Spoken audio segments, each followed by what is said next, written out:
Welcome to another broadcast of the Lorain County Commissioners' General Meeting. Unless otherwise announced, meetings are held Thursday mornings at 9:30 at the Lorain County Administration Building, 226 Middle Avenue, 4th floor, downtown Elyria. These are public meetings, and as always, you are invited to attend. Would you stand for the Pledge of Allegiance, please? I pledge allegiance to the flag of the United States of America and to the republic for which it stands, one nation under God, indivisible, with liberty and justice for all.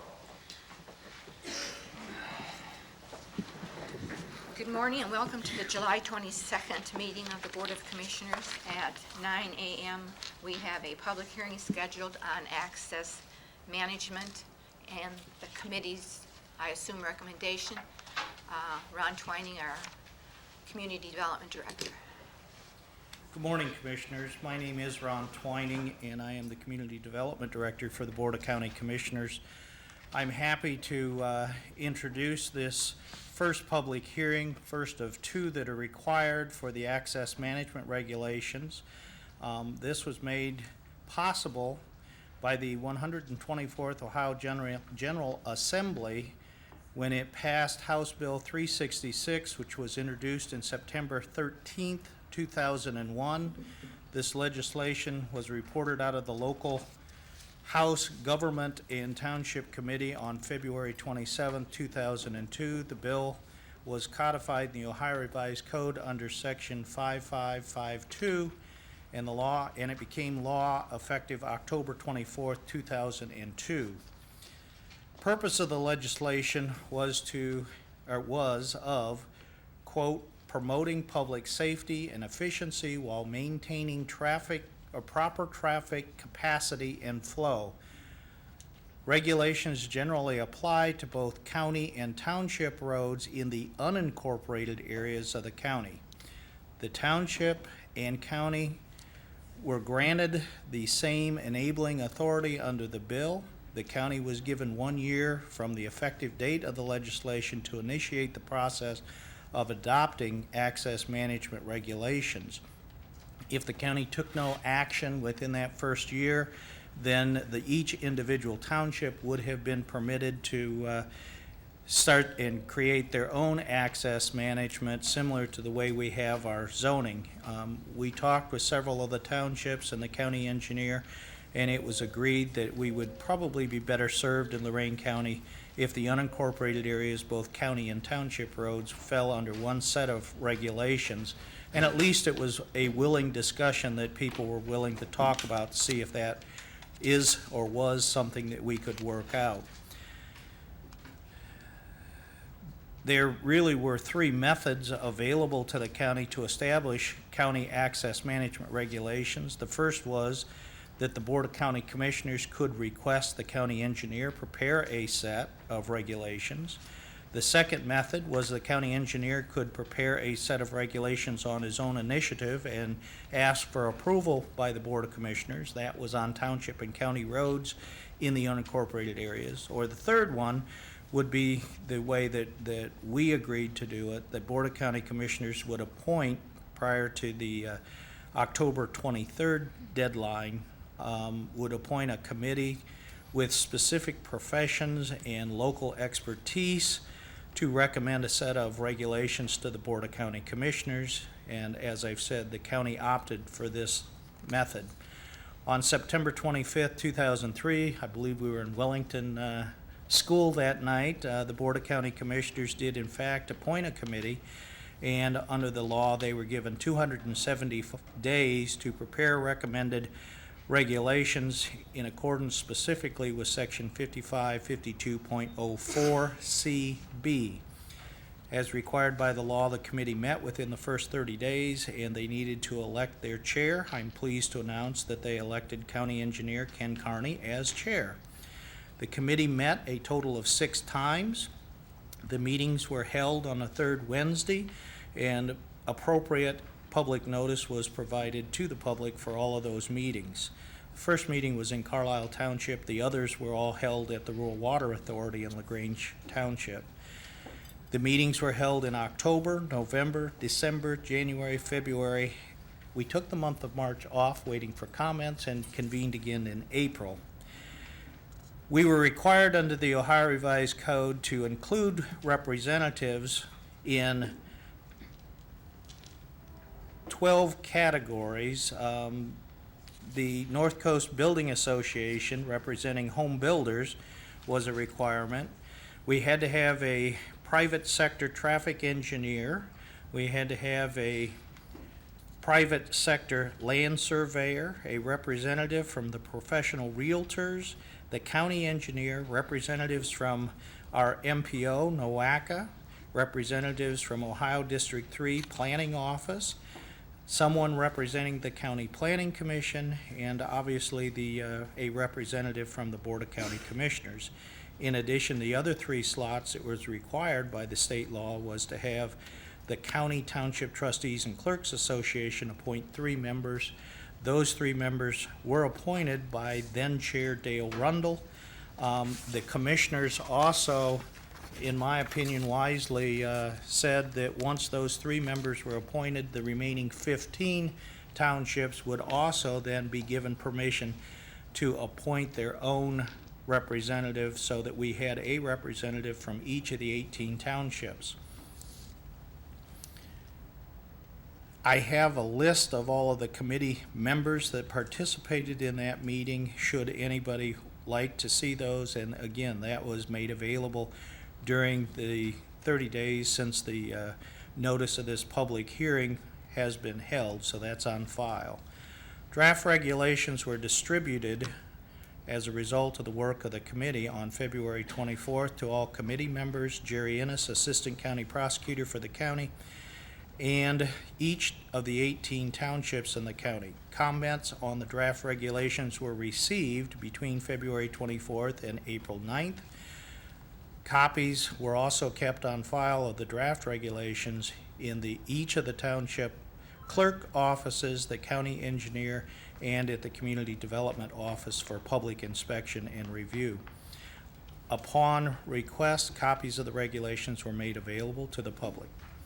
On April 21st, 2004, the committee met to discuss the comments that they had received. Several minor corrections in terms of clarification and correction of typographic errors were made at that meeting. Then on May 26, 2004, the proposed regulations from the committee, the proposed regulations plus a recommendation from the committee, were submitted to the Board of Commissioners.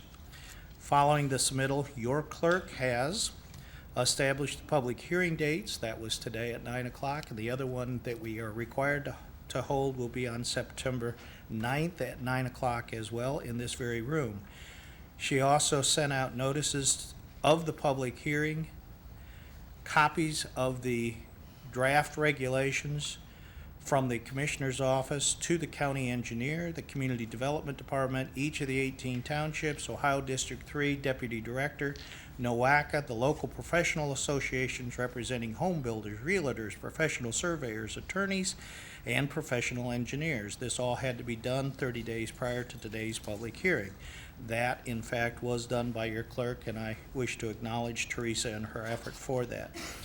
Again, the second public hearing will be held at 9 o'clock on September 9th in this room.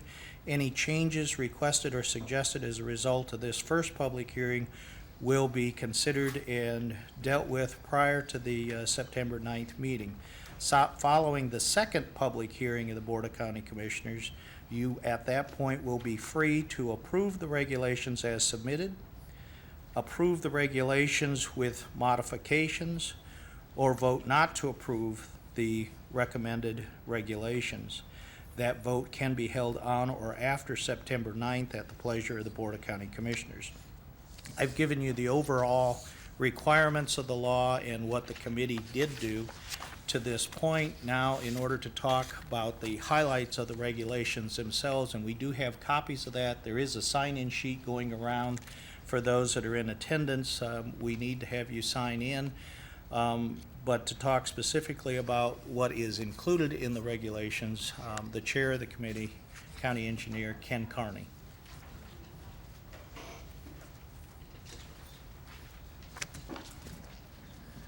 Good morning, Commissioners. Thank you, Ron. I'll be very brief.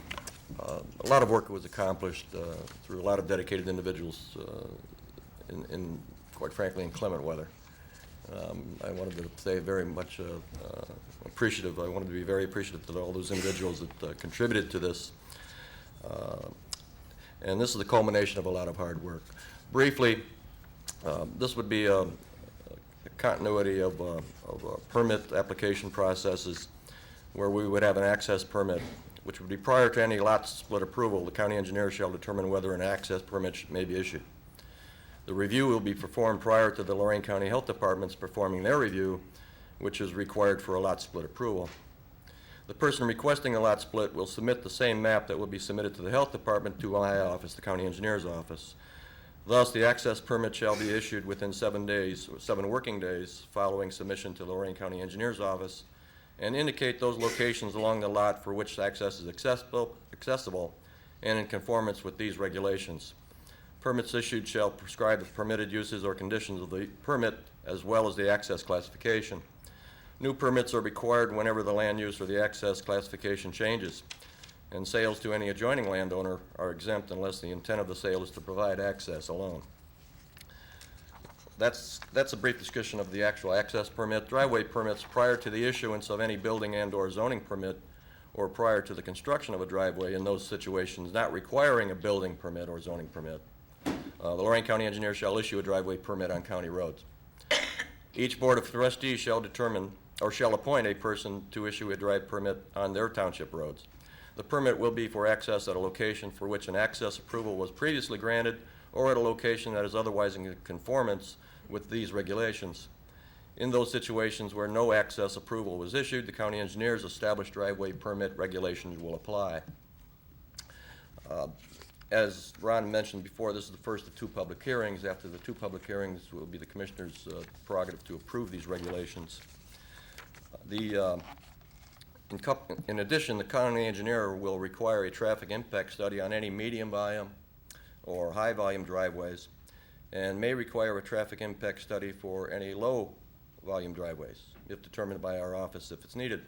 The traffic impact study shall be prepared in accordance with the regulations of the ODOT, Ohio Department of Transportation State Highway Access Management Manual. And in conclusion, to make a brief description of those individual classifications I just referred to in terms of volume, a low volume driveway is basically a concept of a farm drive or a single family residence drive. A low volume, that would be a very low volume driveway. The 3 that I mentioned in terms of multi-use permits would be the low volume, medium volume, and high volume. Low volume would be less than 100 trip ends in a peak hour. Medium volume driveway would be 100 or more, but less than 200 trips. And a high volume driveway would be 200 or more trips in the peak hour. So that's a brief description of what is really the nuts and bolts of the activity that took place over the last few months, or 6 months, I should say. Myself and John Hamilton is here to answer any detailed questions. It was a very, very hard-working group of people, and they were very energetic, by the way. So all the items that were even thought of, considered, or envisioned were discussed.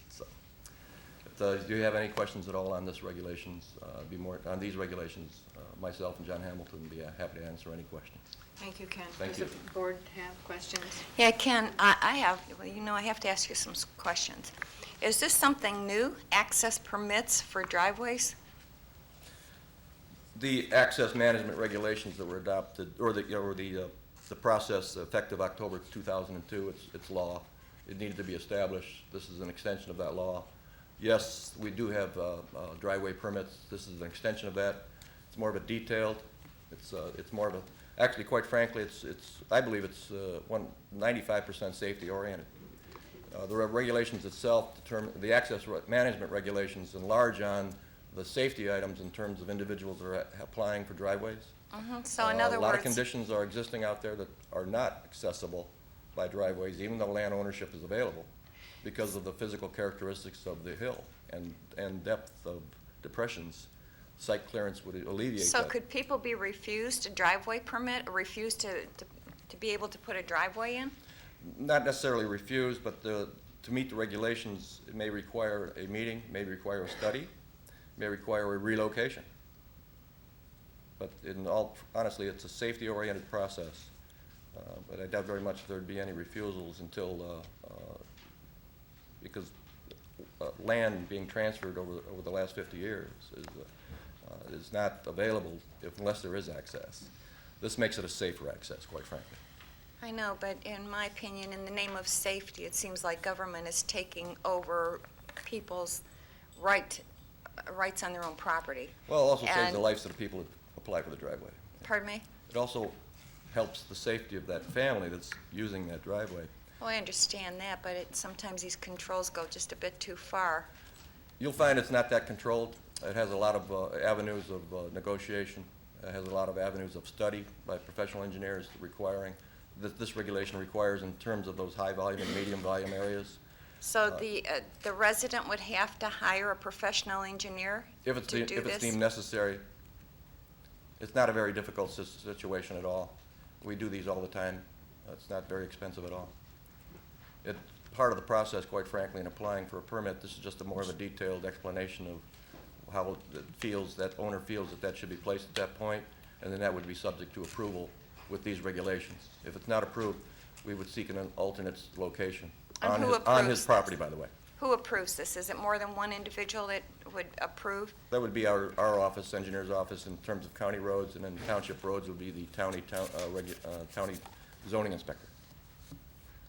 It's not difficult, it's more of a But I defined mean, area. it's more than one individual, because my concern would be if someone, for example, doesn't look like somebody's looks that wants to put a driveway in, is it one individual that can refuse this person or cause them problems or more expense with engineers and whatever, or is it more than one department or one person?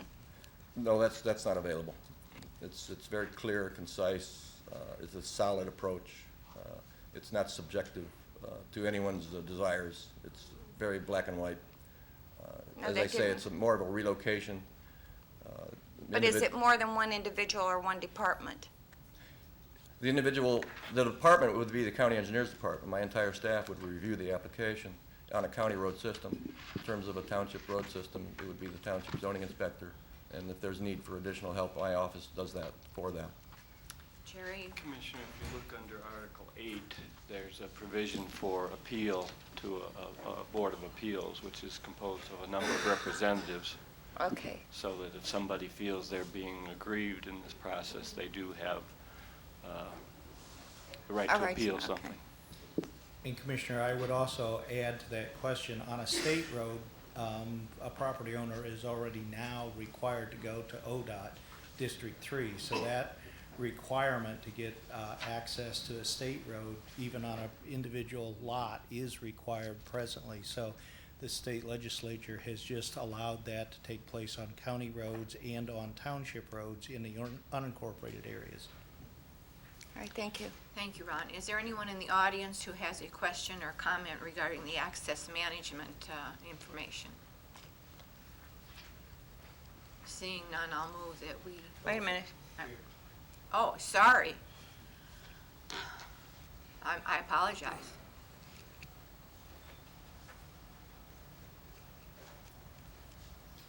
My name is Gerald W. Phillips. I didn't plan on asking any questions, but I do have an interest in this. My concerns are very similar to Commissioner Vasey's concerns, and I didn't get Mr. Ennis's comment. But the question, and I didn't hear his answer, but one of the questions I have is the appeal process. So if he could repeat his answer or explain in a little more detail. I'm very concerned about invasions of people's rights and abuse of governmental powers and forcing people to go through an expensive process to exercise their rights.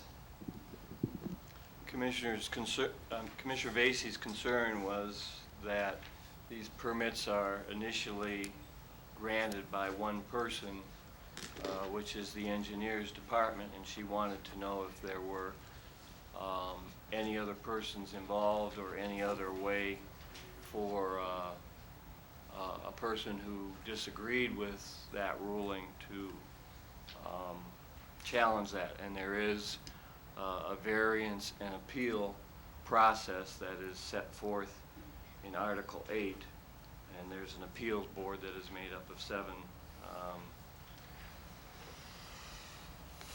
persons. And who are those individuals that are made up the board, and what are their qualifications? Are they appointed, elected? Is that detailed there? Yes. The Board of Commissioners appoints 3 township residents and 1 surveyor or engineer. The Trustees and Clerks Association appoints the other 3 members. Says the initial appointments for 2 members shall be 1 year, 2 members for 2 years, and 3 members for 3 years.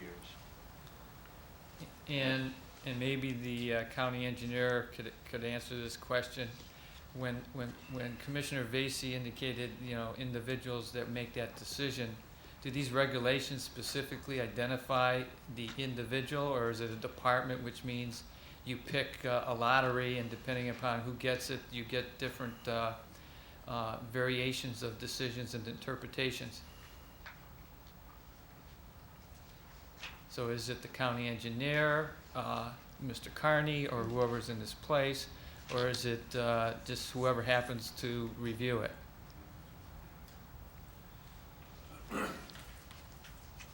John Hamilton. John Hamilton, Assistant County Engineer. We currently have one person in the office that issues drive permits and ditch enclosure permits, and we envision that same person doing that. He works in conjunction with Deputy Engineer Wayne Maletti and myself and Mr. Carney above us. But the main thrust of this is to catch lots before they're split that are located in an unsafe spot, and just work with the property owners to try to either locate a driveway. Say a property owner comes in and wants to split a lot just past the top of a hill, where it's unsafe for him to get out of his driveway safely. We would work with the property owner prior to the establishment of that lot to either move the lot to the top of the hill, get an easement to run a driveway to the top of the hill, something much safer than what we have now. Currently, we issue a driveway permit to somebody in that position when the lot's already been created. We have them sign an affidavit that holds us harmless from liability in case of an accident. It was prepared by the prosecutor's office because we can't landlock that parcel. But if we can work with the property owner ahead of time and move it to the top of the hill, or easement for a driveway, or something that we can do safer than just create that lot and then issue a driveway permit to them knowing it's in an unsafe location. Thank you, John. One additional question. In the regulations, does it detail the explicit criteria that is being used by this person who makes a decision in order to evaluate whether or not it's a safe or unsafe condition, so that it eliminates as much as possible subjectivity and discriminatory application? Now, who would like to address that question? It's all related in the regulations back to ODOT specifications for the speed down the road, the sight distance available, and we would evaluate that ourselves. If we couldn't resolve it with the owner, we may require him to show a profile of the pavement to show what the sight distance actually is versus the speed limit. But it all relates back to ODOT regulations. Thank you, John. I did get a copy of the regulations. Thank you. All right, thank you, Mr. Phillips. Is there anyone else in the audience who has a question on the access management I do. proposal? Jerry, are we allowed to amend any of this? I know I'm not part of the public, but are we allowed to add anything to this? Yes. So hypothetically, if we were to add a column in the appeal process, that if the person appealed it and it was overturned to the property owner, could we add in reimbursement of legal fees and any other expenses involved due to the appeal process? Because if someone's if their rights are being violated and they actually win over that, is there a way to get them reimbursed? Because I don't think it's in there. I suppose you could consider something like that. I don't know if I would recommend it, but I think it'd put a little bit more pressure on people when they're making their decisions on whether to allow or disallow. I like that. What did you say, Commissioner Vacy? Oh, I said I like the idea. I don't think it's in there because most government agencies don't add that kind of language in. If we have that ability, I mean, how does that go about it? Because we have another hearing on September 9th. Is that something we can work on between now and September 9th? Do we need a motion to add that, Jerry? Well, that's something I think we'd need some time on to make sure it was worded properly. Any comments that are made or suggestions made, we can take back to the committee and come back to the Board of Commissioners with a recommendation, and that's one that we're hearing today. Okay. Any other? I would just like that to be I'm sorry. discussed at the next committee meeting before we come back to the commissioners, if that's okay, if you could make a note. Yeah, and one of the things that the section of law says is the commissioners can adopt the regulations as recommended by the committee as submitted, or adopt them with modifications, so. Okay, thank you. That was the only comments I had. Any other question or comment from the audience? If not, I move that we conclude this access management hearing. Did I'll you have a second. question? There. this is on another matter. Oh, okay. A second. Ms. Blair? Aye. Mr. Moore? You forgot the discussion part? Sorry, Okay. discussion. So by closing this out, Jerry, we can still bring it up and have other issues, Right, correct? Okay, I just want to make sure. this is only the first of two Okay. public hearings. Okay, I just want to so. make sure. Aye. Ms. Vacy?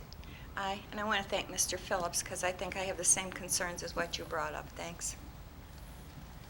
Commissioners, if I might, just as one more reminder, September 9th will be the second public hearing that is required under the law. This will give us time to take this recommendation back to the committee and discuss this and bring back a new recommendation to the Board of County Commissioners. But that second public hearing, September 9th, in this room at 9 o'clock. Thank you. Thank you, Ron. Thank you. Madam Clerk, would you proceed with the regular order of business?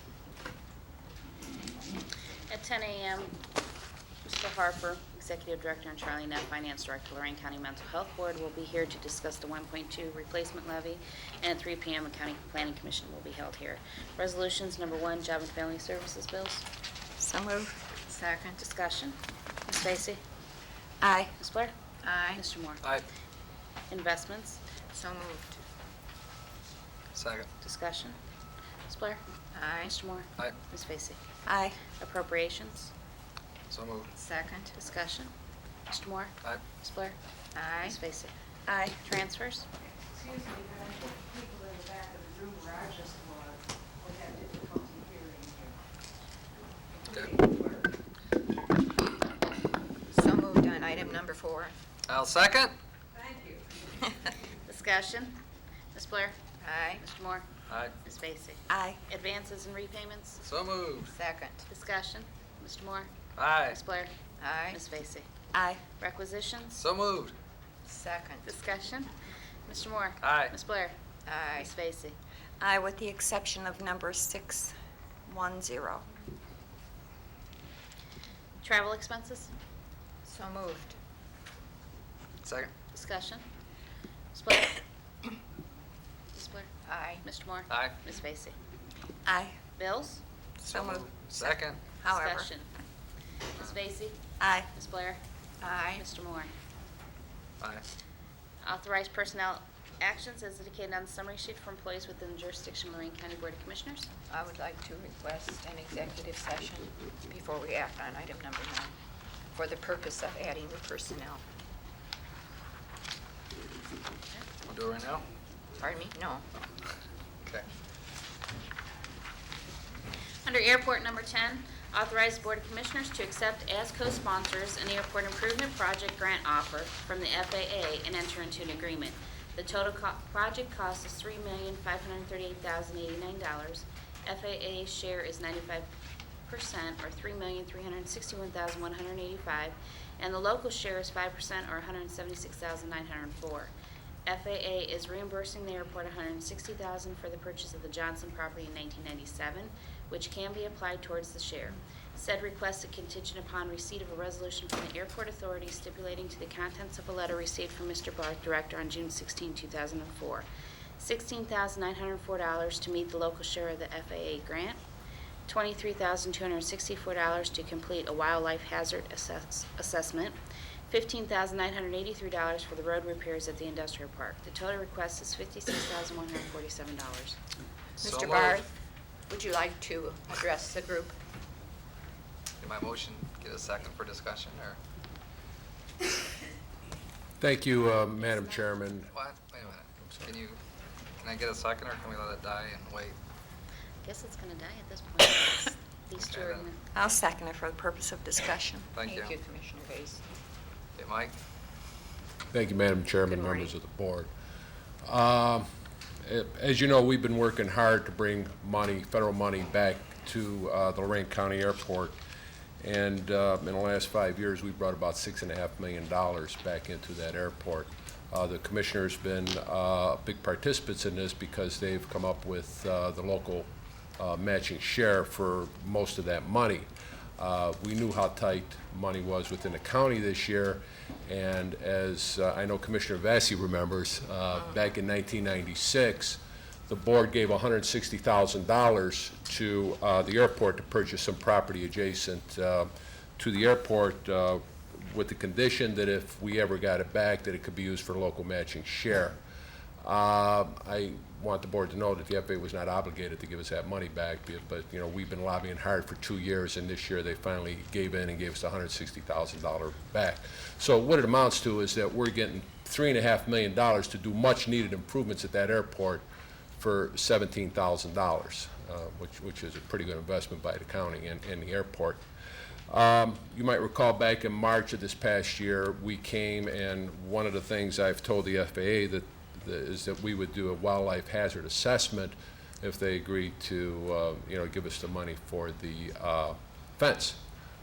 We simply don't have that $23,000, and I hope that this board will reconsider and give us that $23,000 to do this study, because I did give my word to the FAA that we will complete this study, and we simply don't have that money. The other thing is, I asked for the money for the industrial park because back in October when we put our budget together, I requested $57,000 for local matching shares. We didn't know how much the grant was going to be, and that's how much was set aside for the airport, and that was the reason that I asked for the whole $57,000. So I hope that the board would consider our request, and because we worked so hard to get that $160,000 back, grant us that $57,000 that we've asked for. Thank you, Mike. Questions? Yeah, Mike, the $160,000, has it been reimbursed? It says over here FAA is reimbursing. Has So- it been, or will it be, or? As soon as we do the paperwork, it will be. We'll submit all the paperwork from back in 1996, and we'll be able to get it back at that point in time. But you have assurance that they are going to give it to you? Yeah, they're going to give it. It's part of the $3.3 million, $3.4 million. It was included in there. You just can't get it until you get to this. Yeah. It's just a process, a federal process that we have to go through. We have to sign the grant, you have to sign the grant as co-sponsors, and we have to assure them that we have the local matching share. And those numbers are all itemized with the 160? That will all be itemized in your grant request? Yes, Okay. yes, and you have that grant request. And we already, we bid the job, and that's how they came up with that number. The board just gave an additional sum of money to the airport, didn't we? Not too long ago? $100,000. $100,000. Well, that was $100,000, and I think that was towards our operating and maintenance. One thing that, I'd like the board to know is that our budget has been cut 24% over the last 2 years. And we're still, so we're very much aware of the problem. We're working within our budget. We needed that $100,000 for the operation and maintenance, quite frankly, not for the capital. But But wasn't that an unexpected 100,000 from the airport? I mean. No, it wasn't unexpected think because I asked for $424,000. And the way I look at it is he gave it to me in phases. He gave me $300,000 first and $100,000 next. You know, we're still 6% below that. And like I says, our budget's been cut 24% in 2 years. And we're using that $100,000 to run the airport. All right, my thoughts were that this 56,000 could come out of that money that the Well, board. we asked for that 56,000, that was capital money that we asked for. We got an operating O&M budget, then we got a capital budget, and that's the way the county asked me to present it to them, and that's what we do. They approved, initially, they approved 300,000 for the operating budget, then gave another 100,000 for that, and you approved the 57,000 capital request. There's two separate things here that we keep separate. It's been submitted. Further questions? But again, Commissioner, you know, we are very much aware of the budget situation in the county, and that's why, you know, we work so hard to tighten our belts and bring as much federal money as we can back into it. And like I says, FAA was not obligated at all to give us that $160,000. Yeah, but it just seems to me like if you were going to make all these arrangements with FAA or anybody else, you would not wait for us to make a decision to give you the 56,000. It would seem to me like if I was going to make arrangements with FAA or ask them for money, I would want to make sure that I had the money set aside and not depend on someone else to say yes or no, I'm going to give it to you. I did that. So I in did other that in words, you do October. have it 50? I did you that in have the October. I sent you a letter in 56,000. October telling you that this was out there. And the county set the money aside. They approved that 57,000. I don't remember that. I see Mr. Cordes shaking his head no. I just think Well, for I confirmed that with Mr. Rokusi. For clarification purposes, we ought to hear this. You made a request, and the request was put on the discretionary spending list. No money was appropriated to the request. What you're saying is accurate, but there was no money appropriated there. Simply Well, because you again, made- I called Mr. But that's what he was saying, is that he's just saying that we were notified of it, that's all. I agree with And him. we didn't appropriate because of, And I'm agreeing that he's accurate, that he notified us. I'm not Right. agreeing that the money was appropriated there and granted. I don't know the terminology, but I asked for, there was a number of different things I asked for, and the only thing that was approved, and again, I talked to Mr. Rokusi, I don't know if he's here, a month ago, and said, do we have that 50,000? He says, yeah, that number is in the budget. Well, Now, you whether know, the word is appropriate or not, I don't know. we or have encumbered that you- various planning tools that we use, and we get wish lists from all the departments. Right. And we acknowledge those things, but those are not ultimately the numbers that are granted at the end of the year. The annual appropriation is what dictates what's provided to the departments. And that $56,000, and I agree with you, I note that you did make a request and you did notify, but it was not put into the annual appropriation. And Ms. Morano verified that this morning. that just means we didn't vote on it, Mike, that's all. Okay. I'm not disagreeing with him. No, the bottom line here is that, you know, there's an opportunity here to make a small investment to get a lot of our money back. And, you know, and the bottom line regarding the $300,000, what they did is they took your budget from the previous year and just kept it.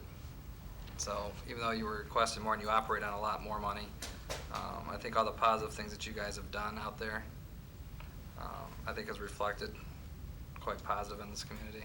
You guys are working hard to keep everything in line. Even the coyotes. Even the coyotes.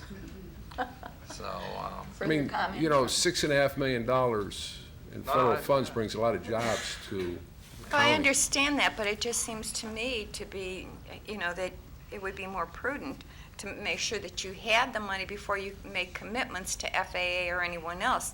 And it seems like the commitments were already made, and now you're coming to the board and asking for additional money. I mean, it puts us in a position where it makes us look bad if we don't give it to you, because you guys already committed to do all this. I don't Like think I they said, committed, Commissioner, no, I but- can't do no, anything Mike. more than write a letter, No, Mike. and I've checked with John, and I don't know if the word's appropriated, encumbered, I don't know what your term is. But Mike, that's not the point. The point is, I wish everybody would be like that, put us on the spot to say, hey, I can get you $3 more million from this department if you gave me 17,000 or 56,000. I'd rather be saying no to federal or yes to federal dollars than having nothing happen.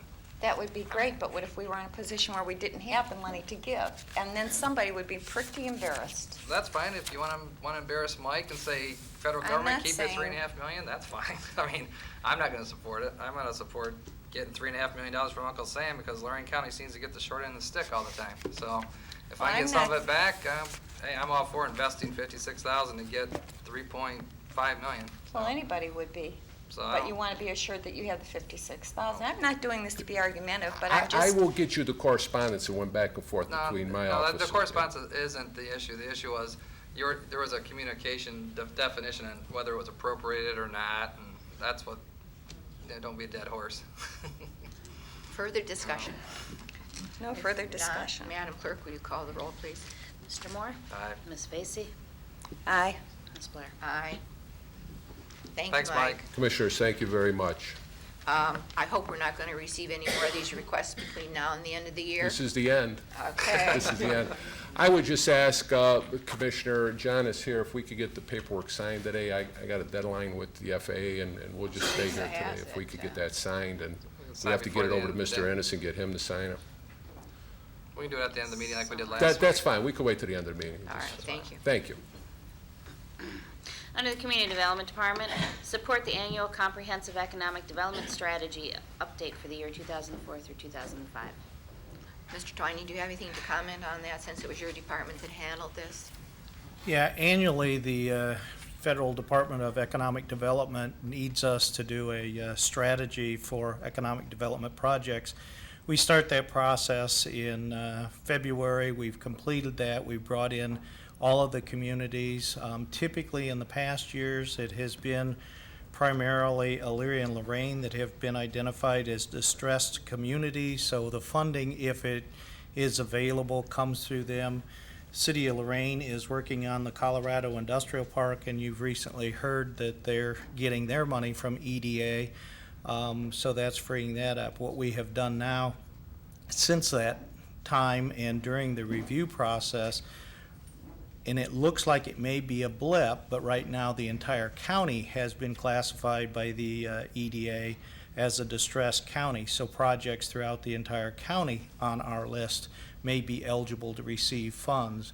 This is required to be submitted annually by September 25th, and we have our work completed. We would like to get it into Mr. Hickey in Columbus as quickly as possible so that that is the document of record. So we've identified these, and we're looking for support and approval to make that submittal. Thank you. Does the board have any questions? If not, I'll move for approval. Second? Further discussion? Ms. Blair? Aye. Mr. Moore? Aye. Ms. Vacy? Aye. Award various contracts for emergency home repair assistance to be paid from account 22403-2601-450201. Number 1, Class Construction, Inc., Avon Lake, Ohio, in the amount of $6,250 for Daryl and Alice Schwartz at 366 Taylor Street, Amherst Township, for ADA accessibility to their bathroom. 5 proposals were received on July 2nd, 2004, and this being the most responsive. 2, Whitesell Construction, Elyria, Ohio, in the amount of $6,800 for Wayne Moss at 42804 Galaxy Drive, Elyria Township, for roof and boiler. 5 proposals were received on July 14, 2004, this being the most responsive. So moved. Second? Discussion. Ms. Blair? Aye. Mr. Moore? Aye. Ms. Vacy? Aye. Instruct the clerk to advertise for bids for the Columbia Township Hall Elevator Project, Columbia Station, Ohio. Notice will be published in the Chronicle Telegram on July 26th and August 9th, and bids to be open at 2 p.m. on August 9th in the Commissioners' Public Hearing Room. So moved. Second. Discussion. Ms. Blair? Aye. Ms. Vacy? Aye. Mr. Moore? Aye. Award contract to MJ Griffith Paving, Inc., Sheffield Village, Ohio, in the amount of $37,208.55 for street improvement for Sheffield Township. CDBG FY03 will pay $34,800, and the balance of $2,408.55 will be paid by the township. 4 bids were received on June 28th, this being the most responsive. Issue a notice to proceed letter effective on or before July 22nd, and to complete work on or before October 31st. Authorize county administrator to notify the county auditor to release retainage at said completion of project. So moved. Second. Discussion. Ms. Vacy? Aye. Ms. Blair? Aye. Mr. Moore? Aye. Under the Alcohol and Drug Addiction Services Board, Appoint Vivian Alexander as a member to Lorain County Alcohol and Drug Addiction Services Board effective July 22, 2004 through June 30, 2007, replacing Joan Viverall, who resigned. So moved. Second. Discussion. Ms. Vacy? Aye. Ms. Blair? Aye. Mr. Moore? Madam Clerk, Would you like to add? Commissioner Moore has a second. Yeah, I would like to appoint Dan Irvin as a member of Lorain County Alcohol and Drug Addiction Services Board effective July 1st of '04 till June 30th of '08.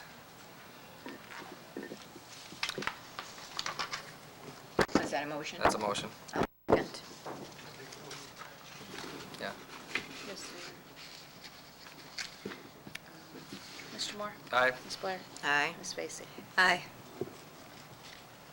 That'd be 615B. Yes.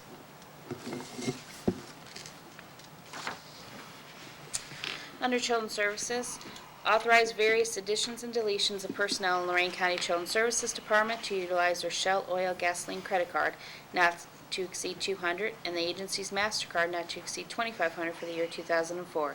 The usage of the card is to purchase gas, oil, and emergency motor vehicle repair for county-owned or leased vehicles, and the employees will be listed in the resolution. So moved. Discussion. Ms. Blair? Aye. Ms. Vacy? Aye. Mr. Moore? Aye.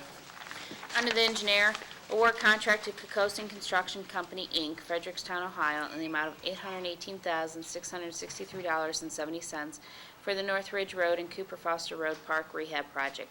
3 bids were received on July 13th, this being the most responsive. Issue notice to proceed letter effective on or before September 1st and to complete work on or before November 15th. Authorize county administrator to notify county auditor to release retainage at the site completion of project. So moved. Second. Discussion. Mr. Moore? Aye. Ms. Blair? Aye. Mrs. Vacy? Aye. Waive the holding of the retainage on various county engineering projects. 1, Middle Ridge Road. 2, Elyria Avenue, Lake Avenue. 3, North Ridge Road, Cooper Foster Park Road. 4, Chestnut Ridge Road, East River Road. These projects are being funded by 80% federal and 20% OPWC funds. Therefore, there is no way to hold a retainer in an interest-bearing account as called for in contracts. The contractors will therefore receive 100% of the funds from ODOT and OPWC as the project progresses, and the 100% contract bond provision for liquidated damages is not properly completed, and the 10% maintenance bond for 1 year after completion will be maintained. So moved. Second. Discussion. Ms. Blair? Aye. Ms. Vacy? Aye. Mr. Moore? Aye. Award contract to Crossroads Asphalts, Inc., Columbia Station, Ohio, in the amount of $137,320.25 for the Hot Applied Crack Seal Program. Only 1 bid was received on June 9th, complying with specifications. This will be paid from account 22001-1102-450301. A notice to proceed letter will be issued effective on or before August 15th and to complete work on or before September 30th. Authorize county administrator to notify the county auditor to release the retainage at said completion of project. So moved. Second. Discussion. Ms. Blair? Aye. Mr. Moore? Aye. Ms. Vacy? Aye. Mr. Cortez, County Administrator? No reports this morning, thank you. Mr. Ennis, Assistant County Prosecutor? If the commissioners do have an executive session, I would like an opportunity to update you on some litigation. Commissioners report? Commissioner Vacy? Yeah, I would like to thank the board for the opportunity to go to the NACO conference, the National Association of Counties. It was a good opportunity to network with commissioners from all over the United States. And I brought a lot of information back, things that I would like to share with other departments in our own department, and also with the public. One of the things that I brought back was some information in regards to free tax preparation assistance, and there's a 1-800 number on here, and we're also going to put this in the senior newspaper so that if anybody would like free tax service, it is available to them. The 800 number is 1040.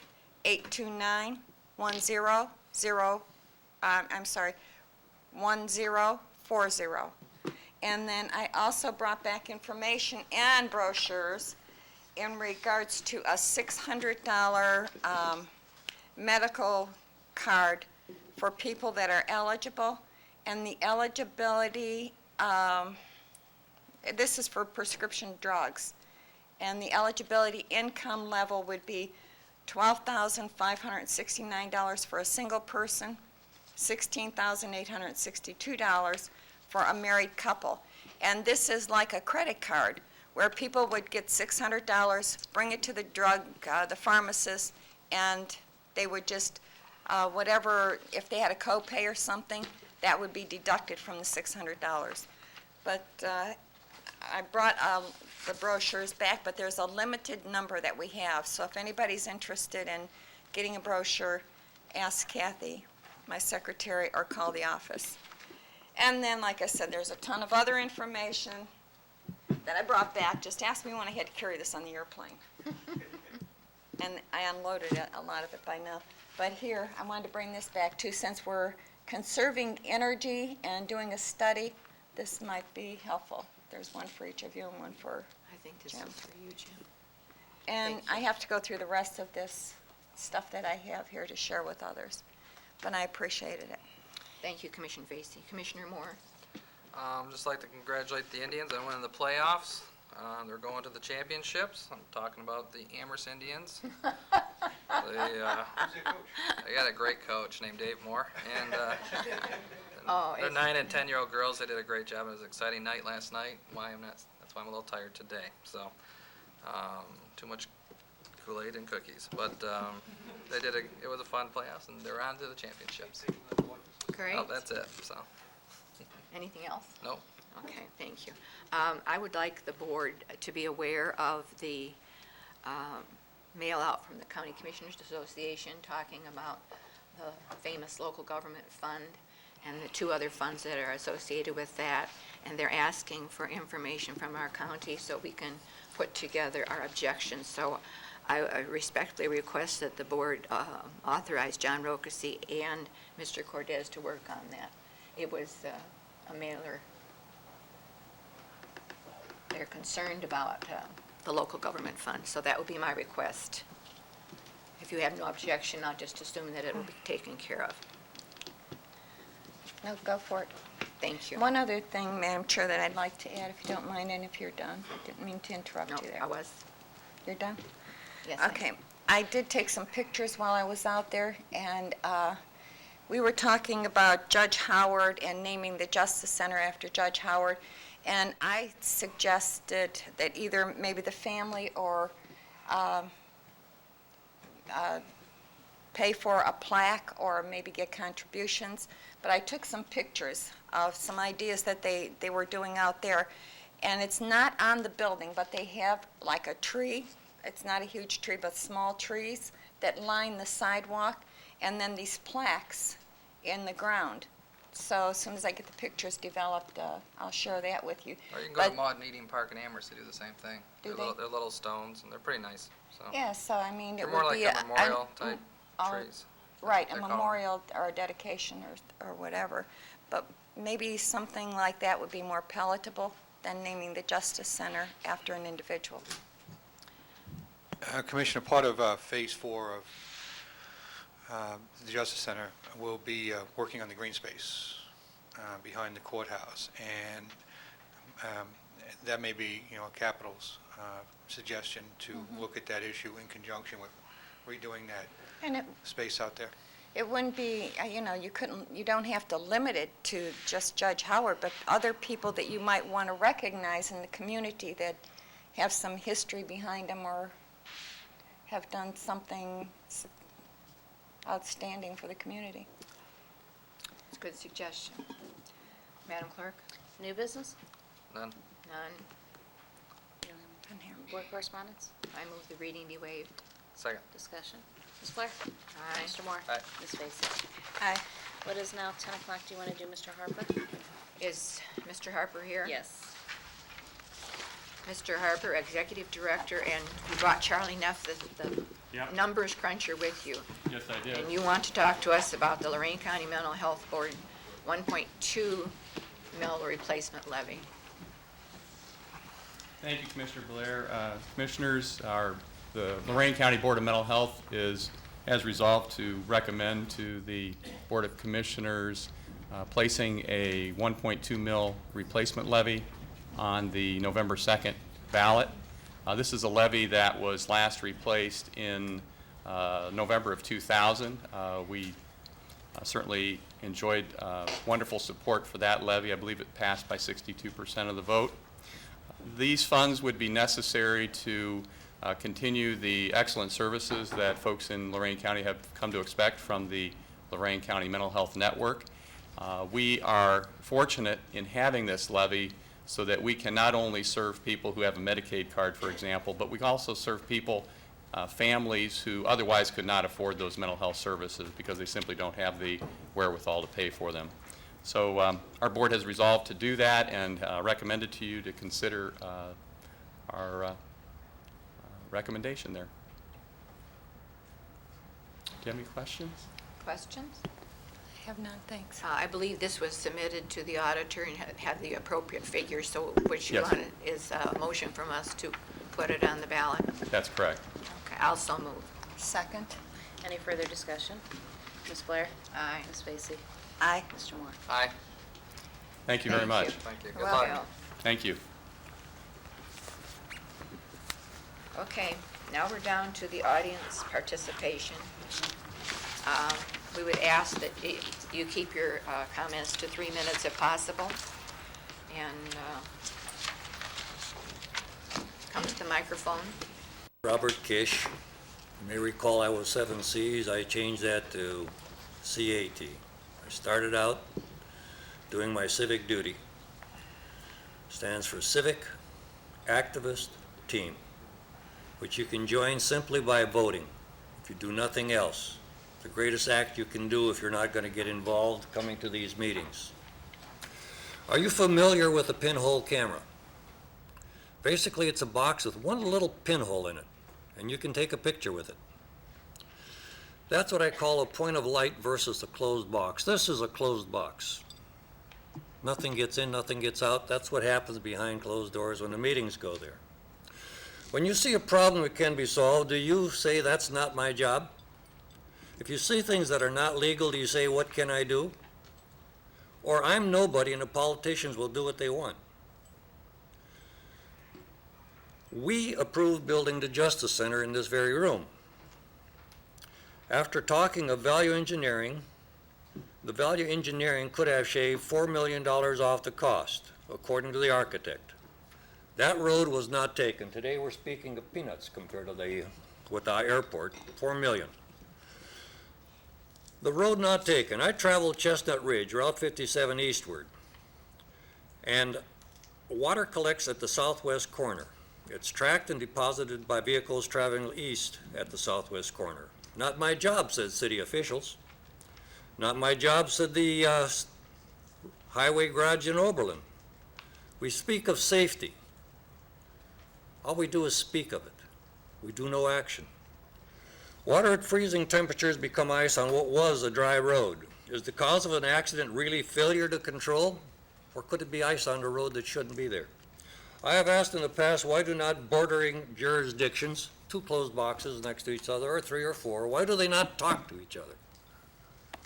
They don't. However, after chasing it down as hard as I could, I contacted Mr. Carney. Mr. Carney listened. It's taken a while. Mr. Carney not only listened, he went and saw what the problem was. As of what I saw yesterday, they are going to be putting a catch basin in that area, and the water has been removed. Therefore, the CAT, the Civic Activist Team, wishes to acknowledge Mr. Carney seeing what was wrong and correcting it and making it right. So if you see something wrong and you can make it right and you don't blame the politicians. You should be right here in this audience talking to them. If you had enough points of light, possibly they would listen.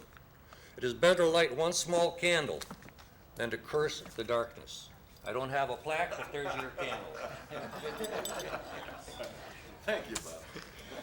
Along the same line, justice delayed is justice denied. A veterans memorial, county or city, is delayed 10 years plus, is also veterans being denied. You have spoken of leasing the old historical courthouse to Elyria in the past. Now there are other things. I say no. I say make it the memorial to veterans. You can't afford anything. The building is there. They can have a different room for each war if that's what they take. They can keep it as a historic building, which it already has been declared. And when money is available, perhaps then they can put a memorial outside. But use this historic building as a memorial to the veterans who basically gave their lives so that that building could have been built at the time it was built, and since. You were going to lease it at low cost. I don't know what the low cost would have been. Perhaps I could even pay for that $1 a year lease if that's what it is. I don't know. Anyhow, it'll be the least cost to the city, and it at least will be a step towards the veterans getting something for the lives that have been lost in the various wars and will be lost in future wars. Thank you. Welcome back, Bob. Others in the audience who wish to address the board?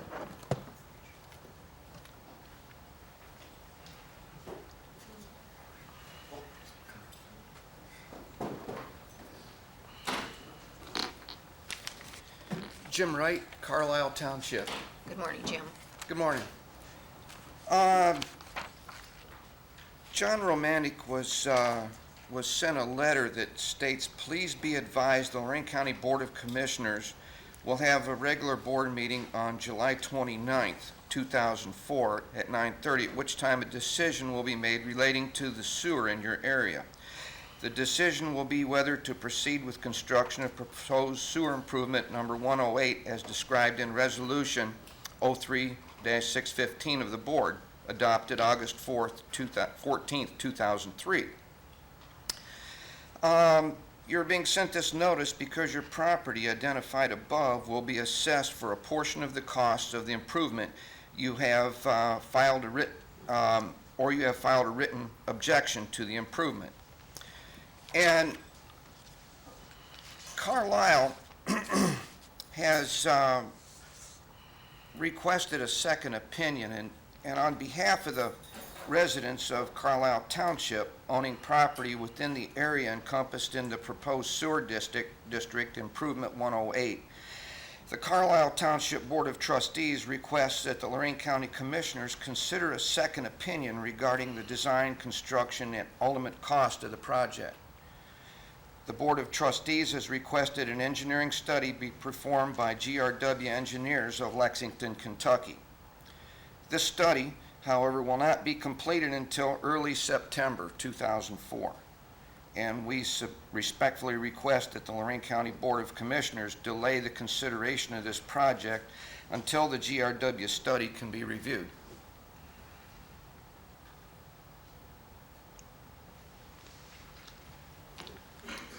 Does that conclude your comments? Yes. Okay. Would it be more appropriate to bring that up next Thursday at the meeting? Well, Because that's a public hearing. We can't do nothing now until next Thursday. So. Commissioners, the public hearing process of these proposed sewer projects is over. We're at the decision process. It's Oh, yeah? pretty much either a yes or no, and that is scheduled for our next board meeting next Thursday. Oh. So we have concluded all the public comment and input on those sewers. Okay. And you're asking for us to wait till when? Probably your first meeting in September, which is roughly a month away. Guess we have to wait until next Thursday, see what happens. thank you for your comments, Mr. Wright. Okay, Thanks, thank John. you. Good morning. Good morning. My name is John Romanek. I live at 9929 East River. This gentleman might think the public comments are over, but we, the residents, don't. And I'd like to read something to the commissioners regarding Sewer Project 108. In the summer of 2000, the county spent thousands of dollars to repave East River Road from the north at the Elyria city limits south of the curve where the road becomes Chestnut, and continued repaving of Chestnut east to the city limits. A year later, in the summer of 2001, a major sanitary sewer project that originated somewhere on West River Road area eventually made its way across the baseball field south of the Elyria High football stadium. across Middle Avenue, down Fuller Road to Grafton Road. It proceeded across Grafton Road, down Fuller, under the Black River, up Fuller to the East River, and continued down East River and onto Chestnut to the new Rosemary extension. At this point, the new sanitary sewer was installed down the new Rosemary extension into the new housing development south of Chestnut Ridge. No one from the township or the county ever notified the residents of East River Road or Chestnut Ridge Road that they would be affected by this sewer line project. It is apparent that the planning of the repaving and the sewer construction project was not very thought out, and the cost to repave the affected areas of East River Road was a waste of taxpayers' money. During the construction of the sewer project, several residents contacted the county engineer's office about tying into the new sewer line, and they were told no and not to worry about it. Even the construction crew was amazed that no provision was being made for tie-ins for the adjoining properties, and some made the statement that they had never before worked on a major sewer project line where laterals were not done at the same time as the sewer line. It appears the time frame of this project was to provide sanitary sewer availability to the new housing development as soon as possible, with no regard for the affected residents of East River Road and Chestnut Ridge Road. In August 2003, the county commissioners issued a letter of assessment for $4,925.92 for the construction of laterals to 51 property owners on East River and Chestnut Ridge Road. In that letter, we were also notified there would be a public hearing with the commissioners on September 15, 2003 at the Lorain County Community College to voice our objections. This was done after we were told not to worry about having to tie into the new sanitary sewer line. Many residents attended the meeting, asked a lot of questions, and received no real answers from any of the county officials that attended the meeting. We were threatened with legal action by the county health department's attorney if we did not tie into the sewer time frame that they deemed was necessary. And Commissioner Blair stated that the commissioners approved this project to keep us from being annexed by the city of Elyria. In conversation with Carlisle Township trustees, they indicated that threats of annexation were used to gain their collective acceptance of this project, and we, the residents, were never notified of any possible or potential annexation actions as is required. We were also told as part of the project, we were responsible for $2,600 to the city of Elyria for tap-in and sewer treatment improvement fees. Board of Commissioners gave us a 5-day period after the hearing to submit our written objection to sanitary sewer improvement number 108, and a petition letter of objection was delivered to the commissioners on September 19, 2003. We never received an answer to our letter of objection. Eventually received a letter from the commissioners dated the 29th of November 2003 notifying us of a March 11, 2004 meeting to discuss the issue. The March meeting was postponed by a letter dated March 4th, 2004, and you've now scheduled a meeting on July 29th, at which time a decision will be made relating to the sewer. We, the residents of East River Road, Chestnut Ridge Road, and Carlisle Township, believe that our best interests are not being met or were even considered in this project. You are proposing a heavy financial burden on many senior citizens and younger families with school-aged children should you adopt this resolution under its present terms. The project provides no real benefit to us does nothing to add to the value of our property. This project benefited the builders and residents of the subdivisions off Chestnut Ridge on the southerly side. As our elected officials, the Lorain County Commissioners and the Carlisle Township trustees failed to negotiate on our behalf with the city of Elyria. We feel we should not have to pay the city of Elyria $2,600 for tap-in and sewer improvement fees, and that the assessment fees should be avoided or at least reduced. For the residents of East River and Chestnut Ridge Road, thank you. Thank you, Mr. Tick. Is there anyone else in, Barbara Tate from Sheffield Township.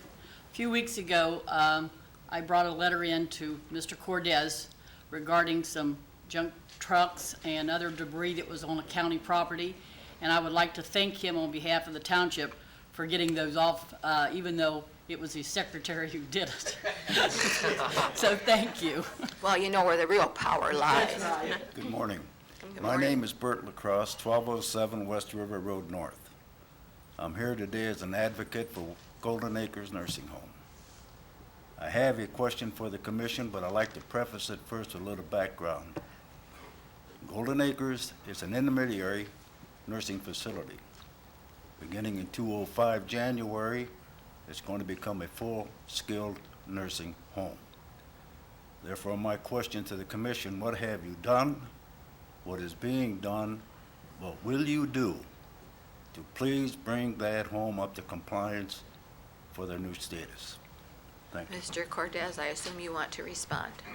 Absolutely. Good morning, Bert. Good morning. And, I know you recently suffered a loss, and my sympathies go out to you and your family. Thank you very much. Bert's been an advocate at our home for quite a while, and his wife was a long-term resident, and he's been a long-time friend of the home. And, 9 years, 2 weeks, and 3 days. Every day, 7 days a week, 10 hours a day. I'm not shooting from the hip. I know what I'm speaking about. Go ahead, Jim. We have been, for the last about 6 months, preparing the home to transition from as you indicated, an intermediate skilled facility to a full-skilled nursing home under the new Medicaid guidelines. A lot of training's been going on. A lot of new procedures have been developed. It hasn't been an easy transition. We hope to be prepared by year's end. As far as in compliance with the regulations, I know there's a few things over time that there's been some discussion points that residents or family members would like to have seen at the home, and we've been able to reach some compromise on those things. But I need to point out that we're fully in compliance with all the Medicaid regulations, and we've always received a very large, clean bill of health during our inspections. We're inspected routinely by Medicaid out there, and before we can be certified to be a full-skilled nursing home, they will come out and review everything that's in place before they give that certification. So we have to be in compliance at all times, or we would not be able to receive the Medicaid reimbursement. But we are developing new procedures that should be online by year's end. If you would like, if you have specific questions, I'm not trying to sidestep, with specificity, I could take a look at those individually. But on a global basis, we're currently in compliance with all our guidelines. Well, you can start primarily with your staff. Now, I have observed the staff, and it's going down instead of up. You're ending with a shift change and maybe one aide on one floor. One nurse is taking care of 2 different floors. When I wanted a nurse, she is upstairs working on 300 instead of downstairs where she could be available on 200. Now, you can't shuffle around and have people taking care of 2 floors. One nurse cannot, she cannot, in my opinion, give total care to 35 residents, jumping back and forth between the floors. Yeah, I'm You're not not sure. going to be in compliance with the state when it comes to that. I'm not sure I necessarily disagree with you, but I will tell you this, that we never run the county home with staffing that's less than the minimum required by Medicaid. Because they come in and they look at our rosters, they look at our they look at our employment numbers. So that's one of the issues that's reviewed, so that they don't just come and that day we have additional staff on, they see the staff and they say we're fine. They go back to our records of who's on various shifts at various times. We're actually staffed up most of the time greatly in excess of what the Medicaid regulations require.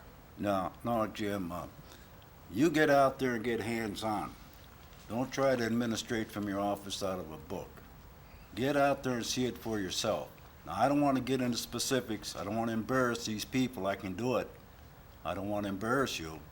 I'm telling you, the state has qualified 1A to 15. Hogwash. That's a state, some guy down there, a bean counter, doesn't work.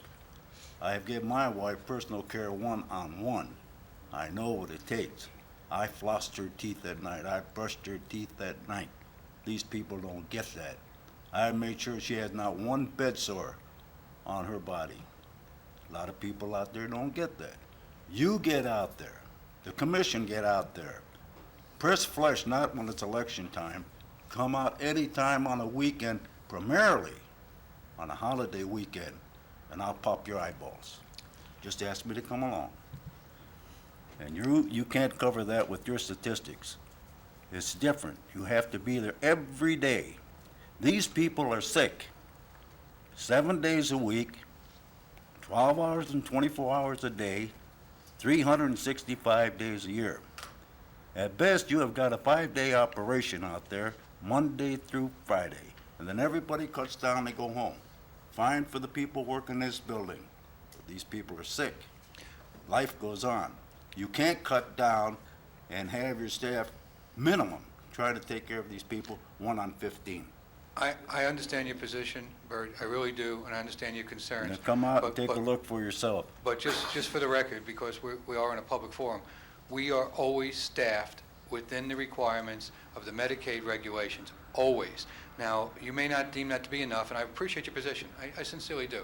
But I don't want to leave a lingering doubt that we ever staff less than the Medicaid requirements for that home. That would not be an accurate statement. And if you have proof or demonstrable evidence that we have, I would please, it wouldn't be embarrassing to me, I would please ask you to bring it forward so that I could deal with that. I will once again go out there and chat with Mr. Gawacki and take a look at the staffing records for the county home. But Mr. Gawacki is a seasoned administrator that's been doing this for a long period of time. I have a great deal of difficulty believing that he's running staffing that is less than the Medicaid requirement. He takes quite a bit of pride in the fact that we never have any findings from the regulatory compliance agencies that come in and review our home. I will work with you. I am interested in your opinions. I always have been. We have talked on multiple occasions on issues. Sometimes we agree, sometimes we disagree. Right. But I don't want to leave a lingering doubt here in the public that we're running an operation that's not providing, at the very minimum, and I know we're providing much more than the very minimum, but at the very minimum, the necessary required care that's mandated by the federal oversights and regulations. Do you have the opinion that you have a staffing problem as far as absenteeism? It's absolutely outrageous. It is. We've had a problem out there. What the are you problem has doing diminished about it? somewhat in the last 2 or 3 years. It's funny how the economy turns bad and our employment issues become a little bit less, but we still have attendance issues, yes. Jim, what causes absenteeism? Lack of staff. If I call off sick and you don't replace me, then you got to go with 4 as opposed to 5. See what and we... you still have got to pay overtime or whatever, so it's costing you more money. Right. You're not saving no money, but you put an order out, I think it was 2.5% across the board. You're going to reduce it. Is that what you put out? I think the commission put out sometime this year. The county home... You reduced your allocations to each department. No. The county home is a self-sustaining, self-supporting fund. Exactly. There was no cuts across the board that were taken in the county home. It's not a general fund department. And there's never been any cuts. Now, there's been some reductions at the county home because the occupancy rate has decreased. And that's one of the reasons why the county home is going from an intermediate skilled facility to a fully skilled facility.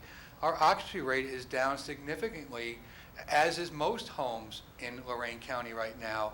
So the only way that we could actually long-term survive is to go to a full care facility so that we can increase the occupancy rate. That's why that change has taken place.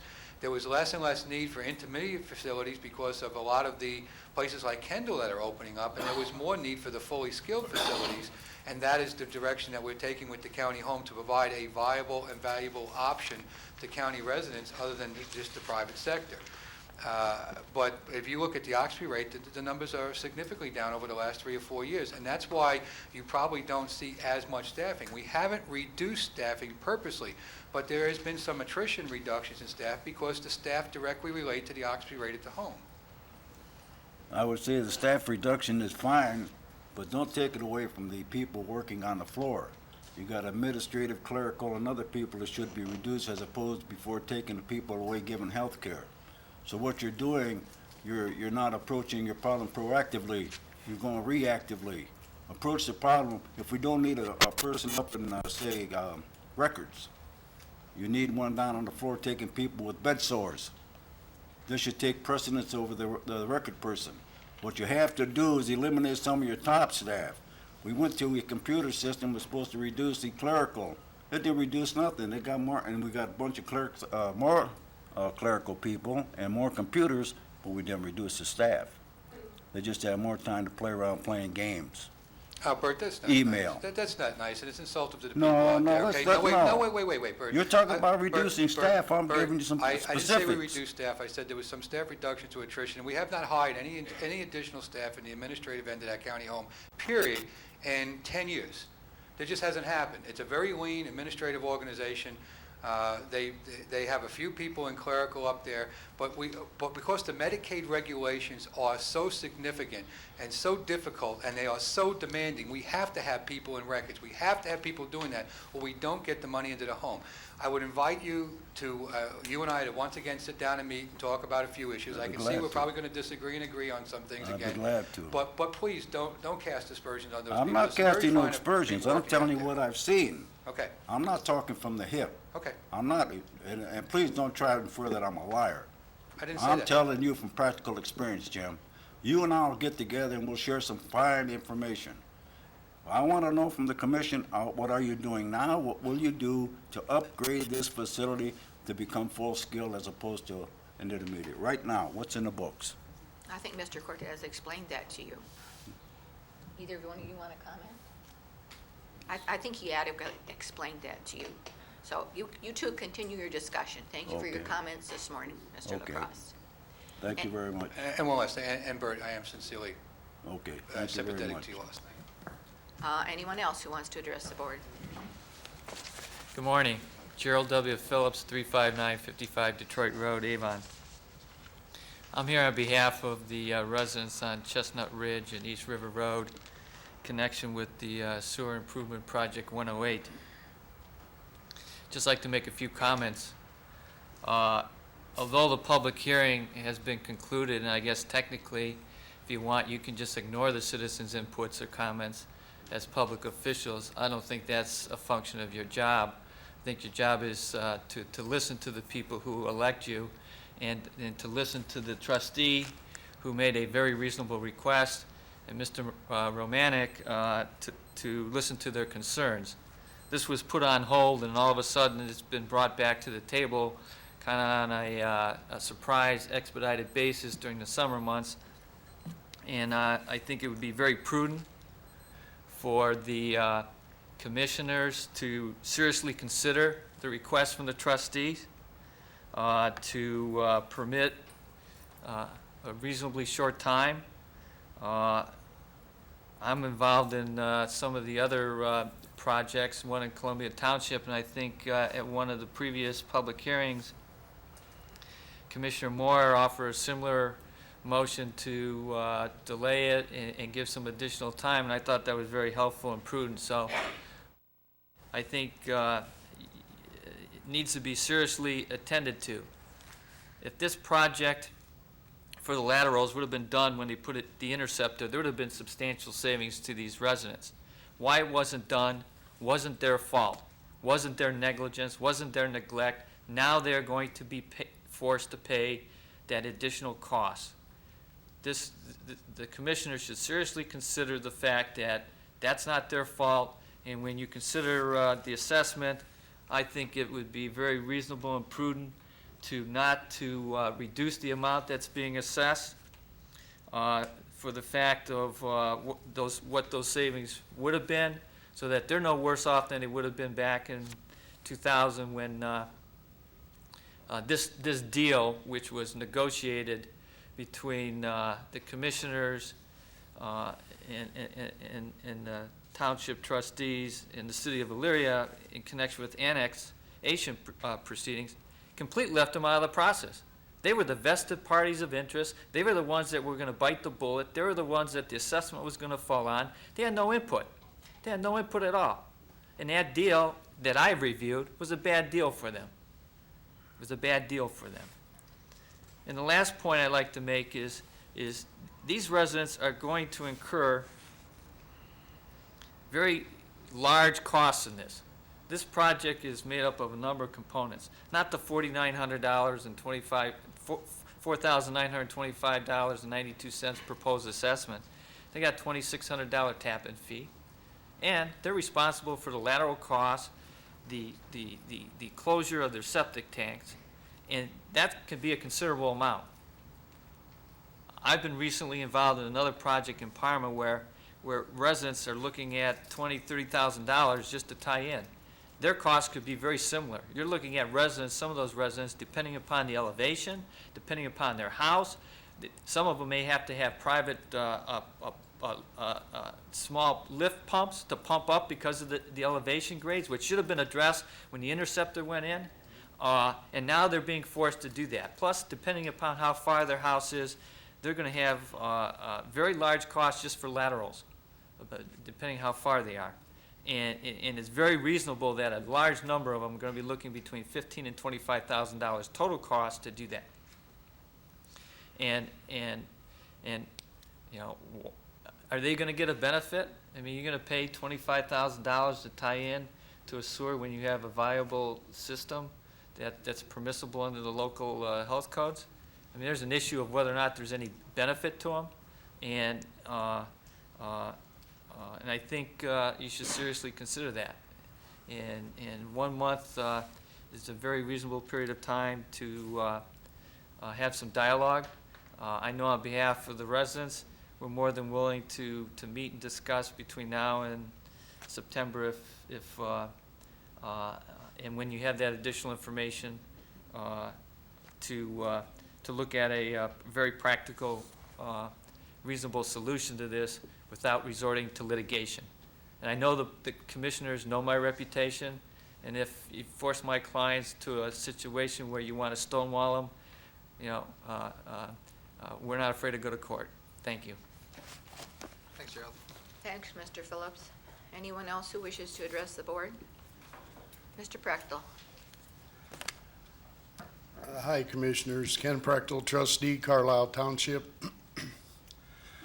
I'd like to just reiterate a little bit, particularly regarding the second opinion.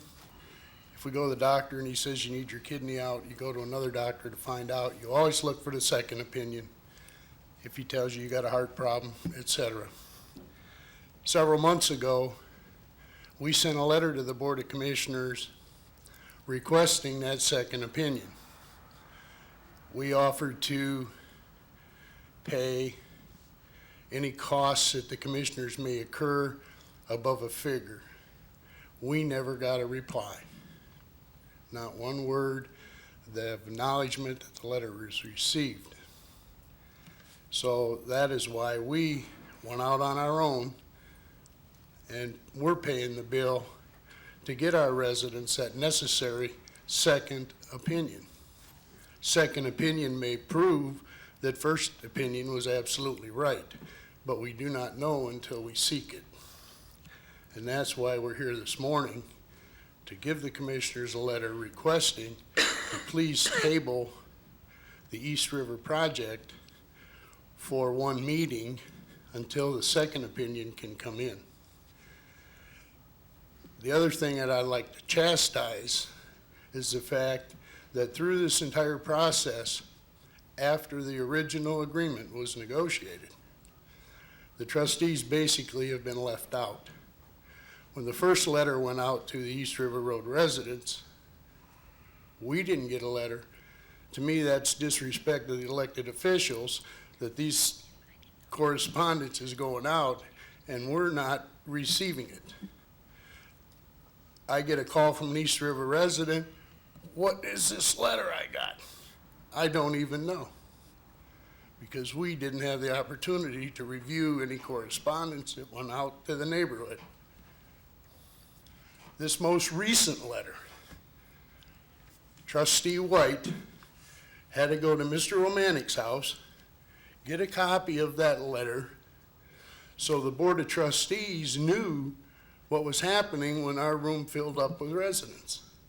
I think that the communication regarding this issue between the commissioners and the Carlisle Township trustees was pitiful. I agree. And all I want to do is publicly give you the official letter from the board requesting you table it till we get a second opinion. Thank you. Thank you, Ken.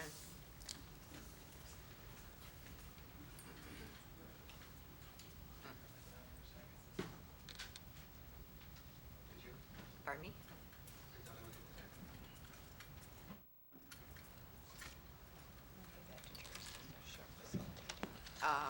You know,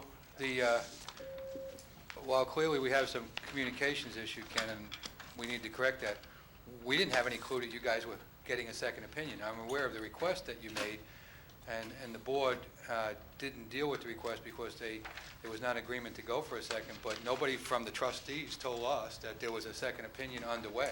So I think the communication issue probably is mutual. Well, it probably was, but based on the fact that when we asked for a second opinion, Jim, and asked you people to consider it and made our offer of sharing the expense, so to speak, we received no reply. We were ignored. And then we were told, such as Mr. Romanic said, Mr. Phillips said, that this kind of was tabled. There's probably no action going to be taken. But then they get under pressure of, we got to pave Chestnut Ridge, East River Road, or be in a bind over the grant money. So then suddenly, because of that, the sewers then became an issue again. We're not opposed to the sewers. Right, I understand. We just feel that a second opinion may help shed some light on the cost. But the only thing that upset me was the trustees were never included in any correspondence. And I agree that they should be, and we need to do that, and I thought we were, because we had this issue the last time we had to let us go out.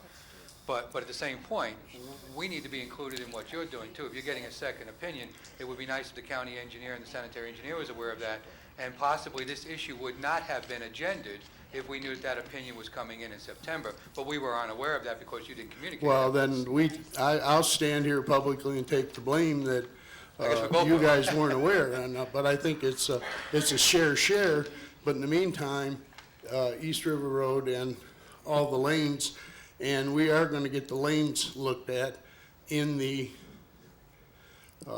proposal, because once it goes down East River, it doesn't take a rocket scientist to think of Penny, Callahan, Carroll, Betty, Rosemere. So that's also going to be included in the study that we're having done. But the problem we're going to have is we have a public meeting next Thursday. I don't know, how many people are here regarding this issue, by a show of hands? And my concern is you guys don't want to come back here next Thursday if we're going to put it off for a month, do you? You don't want to waste, I mean, I don't have a problem putting it off for a month, but I don't want to do it to a month and we get the report on that day. We're going to need some time. If you guys are telling me you're going to get this report on the first week of September, we shouldn't have our meeting the first week of September. We should wait and get it, you know. As of the latest information that we have, it will be completed a little bit prior to that, so there is the review time. Well, since we have two trustees here, let me ask you then, what would be a good date to have this meeting? Would it be the first week of September? Or Ideally would be your second meeting in September, Okay. but we don't want to get in a position to be stalling off the projects that. I just want to make sure there's no communication issues, that we're okay with that. So, Yeah. okay. Mr. Carney, Yeah, you're I mean, shaking your even head if you would no. consider the second meeting, that would be, 'Cause I think Ken has an that would be better for everybody. Oh, is Mr. Carney shaking his head no? No, I was just scratching my ear. I did want to add one item. The contract that's let for the paving that, for the federal-funded project of East River Road and Chestnut has been aborted. However, I've requested a delay on the construction of the road system on East River. We'll be doing Chestnut Ridge this year, but I have in the contract with the same price a delay in the construction of the East River Road until this problem has been resolved. So the commissioners need to know that the road construction is not in a rush, subsequently not rushing this project. We spoke on that. You got almost a year extension on that, right? That's correct. Okay. I have till next spring and June to finish East River Road. So the road construction, which is 80% federal and 20% Ohio Public Works, is not a criteria in your decision. I just want to make you aware of that. Which is your favorite? Okay, Ken? Well, there's a vote in our favor, and thank you, Mr. Carney, but on the other hand, we weren't even aware that had came up, because we receive residents at every meeting with concerns, and we just have to reopen the line of communication between Mr. Cordray and Mrs. Blair and Mr. Moore and Mrs. Vacy, and thank you, Ken Carney, for your input. So it would be highly appreciated if it could be tabled. One of your trustees, and I wish I could remember what it may have been, Mr. Wright, spoke to me because they had a concern on that paving and how long we had. It may have been you, Ken.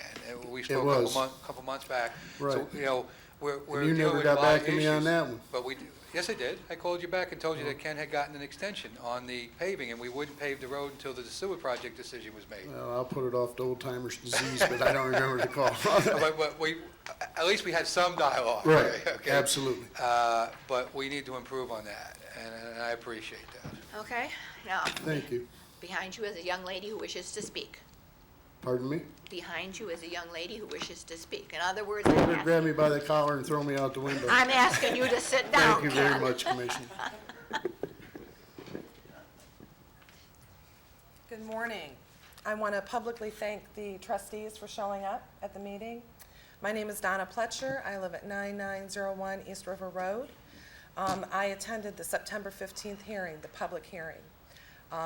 The record and the minutes reflect all the questions and concerns that we all had and the way that we didn't get them answered. One thing I want to do this morning is actually put a face to the residents in our area. Since last Friday evening, we've been talking to each and every resident affected by this Project 108. A lot of the residents are elderly that are choosing between grocery money and medication money. They can't come up with this kind of money. What's going to happen to people in our neighborhood that gets forced to go through with this as it stands with the $49.25, $2,000 to the city of Elyria for a capital impact fee, a $600 fee for permits, not to mention health department coming out a couple times, getting a general contractor to come in. It's astronomical, and these people are afraid. These people are upset, and they don't know where to go, who to turn to, or what to do. One of the factors is the paving project, and everyone that we talked to over the weekend is very much concerned with the fact that we had a road put down, we had it repaved, we had it torn up a year and a half later to put the main sewer line in. We know that there's going to be 2 foreclosures in our neighborhood already that are already foreclosed upon. One is a sheriff's sale, the other one the bank bought back. We're afraid that this is going to happen throughout this little community that we live in Carlisle Township. We're looking at all the avenues and all the aspects of the project. We know that there's a time frame. We know it's getting pushed and pushed and pushed to get it completed. We know that one of the driving factors is the grant that Mr. Carney received that he told us about September 15th that he does not want to lose for whatever reason. We have sent registered letters to the Board of Commissioners with no reply, objecting to this project. I've sent letters to the Chronicle Telegram, to the editor, that have not been printed. We know this is a highly political thing that's happening to us, and we don't know what else to do but litigation. We don't want to do that. We don't want to cause problems, but we do want to stand up for what's right. We know that a new project south of East River Road went in, a new development that is going to have the sewers? Why aren't they going to be assessed and share the cost? Why do we have to pay the city of Elyria $2,600? It's unreasonable to ask us to do this. We're here today, in a little bit, we do have some people that took off work to be here to make sure that our voices were heard once again. We want to make sure that you guys really think about the faces of the people that you're affecting, the elderly people that are choosing groceries over medicine, the people that have young children that have to pay to play sports, that have to keep their children involved to keep them out of trouble. We want you to think about the individuals and not about a road, not about grant money, not about how much the city of Elyria needed this to go in for the developers. We're very much well aware of big city developers and what they're planning to do south of where we live. Please take into consideration that we've worked very hard since the September 15th meeting to try to do what's right, and we're only asking the same from you. Thank you. Thank you very much. I believe Commissioner Moore wants to make a motion. Oh, yeah. But just postpone the next Tuesday, or next Thursday's meeting. Okay, let me do that. Okay, make a motion to postpone the July 29th public hearing to the second Thursday in September regarding the project, what's it, 108? That's my I'll motion. second. Any further discussion? Mr. Moore? Aye. Ms. Blair? Aye. Ms. Vacy? Aye. Does the audience understand what we've done? You must, you got a thing, thumbs up. So the meeting that was to have taken place Just next 108, week, or just 109. 108, Whatever this number is. will be held until the second Thursday in 108. Here No, we go. it's 109. Well, then there's a wrong number on here. It's 108. It's 108. That's all I heard, so.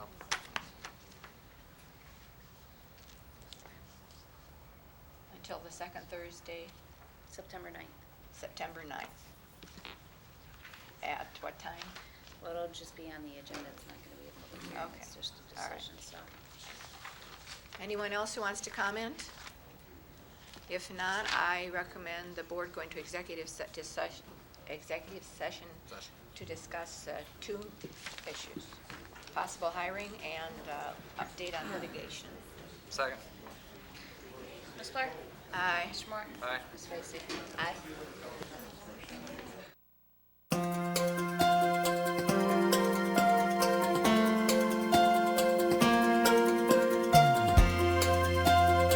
Unless otherwise announced, meetings are held Thursday mornings at 9:30 at the Lorain County Administration Building, 226 Middle Avenue, 4th floor, downtown Elyria. These are public meetings, and as always, you are invited to attend.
Welcome you to this topping out ceremony, which signifies that the highest point of construction has been reached and completed. This event includes an historically based ritual during which an evergreen tree and the American state, and county flags are raised to the highest point of this structure. This effort is a gesture of wishing prosperity to the building and safety to those who use it, as well as to recognize the diligence of the construction workers for their care and concern while building it, especially during this severely cold past winter season. The sunshine and warmth today is indicative of the spring season, which we will officially welcome tomorrow. Topping out ceremonies are an important custom in the steel construction industry. However, there are various stories about its origin. One is that the Germans in the Black Forest seem to have invented the Christmas tree custom to celebrate the Nativity of Jesus Christ, and hardly a structure goes up in Germany without an evergreen to signal the birth of a new building. The Swiss also lay claim to the custom of a fir tree to signal the topping out. The American flag was added in about 1919 to demonstrate the iron workers' loyalty to flag and country. Others believe the flag was first used when steel framing became popular. It was in dedication to good old U.S.-made, take my page away, take the first page, page 2, good old U.S.-made steel beams. The signing of the last beam or girder by laborers has similar traditional roots. So we are gathered here today to add our own personal touch to this topping out ritual and to give thanks to the dedicated employees who have worked so hard and through such a winter to continue to keep this project on schedule. I have an email from my former administrative assistant, Gloria Krettler, from North Fort Myers. She regularly checks the Justice Center's progress on the webcam. Her March 15th memo says, quote, "The Justice Center building is looking good. It must have been rough on the construction crews with all the bad weather you had had." So, your progress and devotion is known in Florida as well. Last fall, we predicted that the topping out ceremony would occur on my birthday, which is this Saturday. So thanks again for all your hard work and for being on time. The citizens of Lorain County appreciate all the fine work that has gone into this project to date. We look forward to its dedication, and we invite you all to move down to the beam now and to sign your names.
What this is generally on these type of jobs, we like to put a panel together that simulates all the aspects of the building.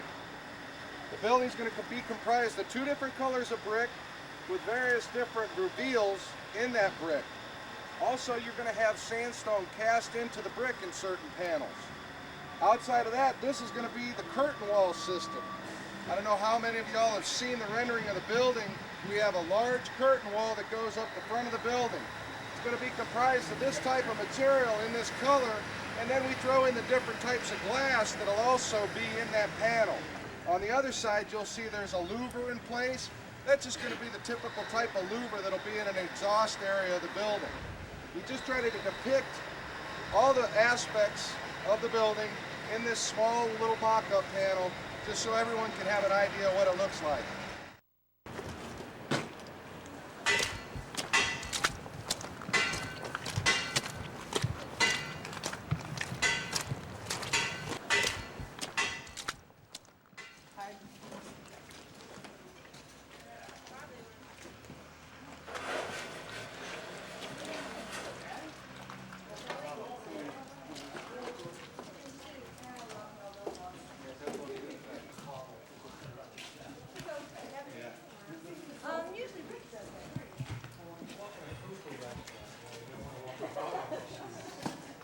What we'll do is we'll just take a tour of a prisoner and we'll go into the secure areas that we've recently completed.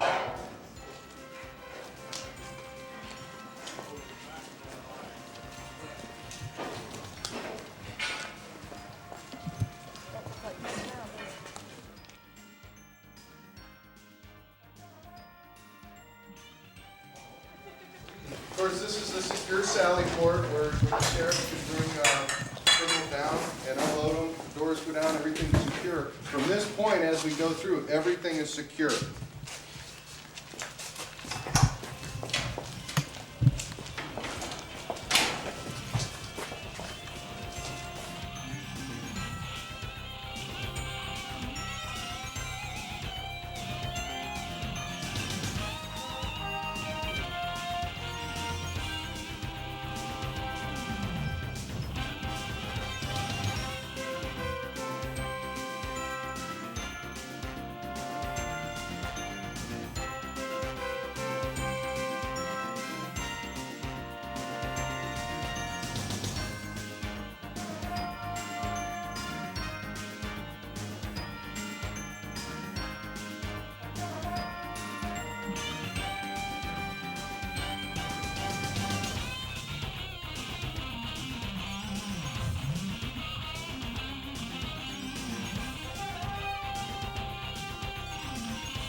We're going to use combo locks on all the doors.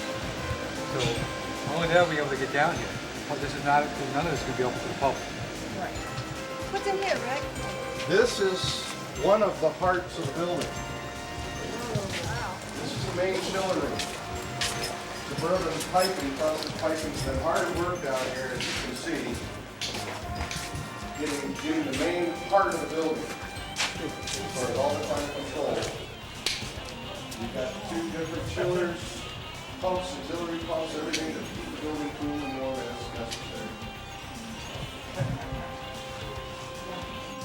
As the piping or the pumps vibrate, there's enough of a jolt in there that eventually it'll wear out. These are Victaulic fittings that have a rubber O-ring in here. It'll wear those out unless you have some flexible connector to let things move separately.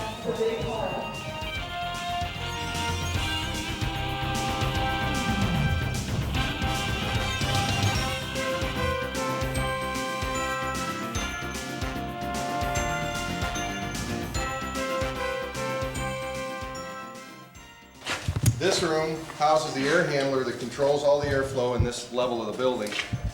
Also, this room contains the fire suppression system booster pumps, domestic water booster pumps. All the main water flow in the building comes from this room. And as you can see, that's all the pipes that go over to those chillers, conveys through here, continues out down that corridor, and eventually it'll go up 7 floors to the top. Those hanger beams, they'll get fireproofed afterwards. No asbestos. Generally, they come in and they fireproof all the structure. And once these men come in and start hanging pipes, they have to kind of improvise and put their own steel up. As that's not a structural member of the building so much, it's not as important that it's all done at the same time. On the other side of this wall, we've got just typical, I believe it's the sheriffs and the personnel, their locker rooms and things are down there. And around the corner, that's just a general purpose corridor.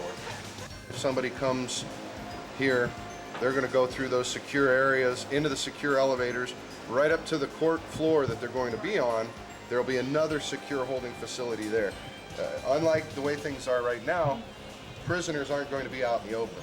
When this facility is in operation, once they come in, they're well isolated from everyone else.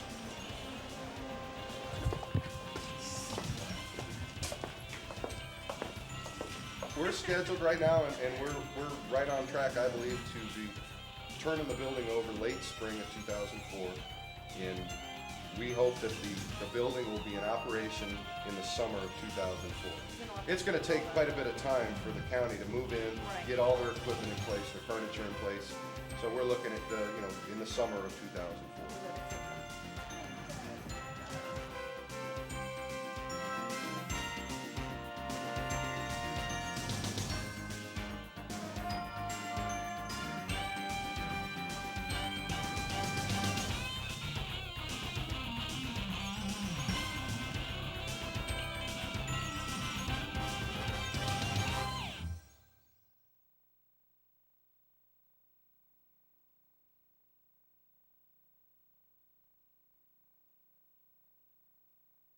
Grass clippings, food scrap, garden remains, leaves, all have one thing in common.